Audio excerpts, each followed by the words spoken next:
এক গ্রামের দরিদ্র কৃষক ছিল হরিদাস। সে বর্ষায় চাষাবাদ করতে পারছে না, তার অনেক কষ্ট হচ্ছে। চারিদিকে পানি আর পানি, রাস্তাঘাট সব ডুবে গেছে। হরিদাস ভাবছে এখন কি করব। তার স্ত্রী মায়া, সেও খুব কষ্টে আছে। তার ভেজা কাপড়গুলো সে শুকাতে পারছে না, কি করবে তা ভাবছে। ছোট্ট ছেলে গোপাল, সে স্কুলে যেতে পারছে না, জানালার পাশে বসে থেকে দিন কাটাতে হচ্ছে। ঘরে খাবার নেই, খড়গুলো শুকনো নেই, খাবারের অভাবে গরুটা অসুস্থ হয়ে পড়ছে। হরিদাস কাজ খুঁজতে শহরে যেতে লাগছিল, এমন সময় সে পা পিছলে পড়ে গেল।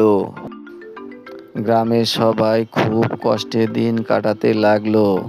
তখন তারা ভাবছে কি করব এখন আমরা।